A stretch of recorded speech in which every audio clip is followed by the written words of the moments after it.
Bo'ldi, aytavering. Yuzingizni keyin bekitib qo'yaman videoda, ma'lum? Bekitmang. Siz o'zingiz uchun bilib oling. Qog'oz protokol, ayting boshqatdan. Qog'oz protokoli yo'q aka. Yozib bermaysiz qog'oz protokolga. Qog'oz protokol yozib bermaysiz. Bizga qog'oz protokol yo'q aka. Planshet qurilmasi yozamiz. Mana misol uchun kimga telefon qilsam ham, prokuratura qattiq qilsam ham qog'oz protokol yozib bermaysiz. Qog'oz protokoli yo'q deyapman sizga. Men sizga Yo'l patrul xizmati xodimi endi sizga nisbatan jarima qo'llay olmaydi. Ushbu videoni oxirigacha ko'ring va buni izohini sizga berib o'tamiz. O'zbekiston Respublikasi Vazirlar Mahkamasining 2021-yil 8-iyul sanasidagi 431-sonli qarorda huquqbuzarga nisbatan jarima qo'llashning soddalashtirilgan va soddalashtirilmagan tartibi ko'rsatib o'tilgan. Soddalashtirilgan tartibga izoh beradigan bo'lsak, bu planshet qurilmasi orqali sizga nisbatan jarima qo'llaniladi va ushbu jarimani qo'llashda sizning ishtirokingiz talab qilinmaydi.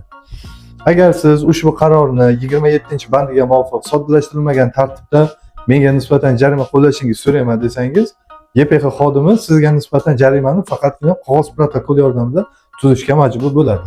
Yuqoridagi videoda ham ko'rib o'tdingiz, xodim tomonidan qog'oz protokol mavjud emas yoki ushbu tartib tugatilgan degan vajlarni keltirib o'tgan, lekin amalda ushbu tartib tugatilmagan va qog'oz protokol tuzish agar talab qiladigan bo'lsa, 431-sonli qarorning 27-bandida ham huquqbuzar o'ziga nisbatan qo'llanilayotgan jarimaga e'tiroz bo'lgan taqdirda soddalashtirilmagan tartibda qayd etilishi belgilangan. Ya'ni siz qog'oz protokol tuzishni talab qilishga haqqingiz bor. Agar qog'oz protokol xodimning yonida mavjud bo'lmasa, bu sizga tegishli muammo emas, aksincha xodimga tegishli muammo hisoblanadi. Shunday ekan, agar sizga nisbatan qo'llanilayotgan jarima adolatsiz bo'lsa, siz qog'oz protokol tuzishni talab qiling va o'z huquqlaringizni himoya qiling. Shunda sizga nisbatan tuzilgan protokol faqatgina sizning ishtirokingizda sud orqali ko'rib chiqiladi. Ushbu videoni ham yaqinlarga jo'natib qo'yamiz.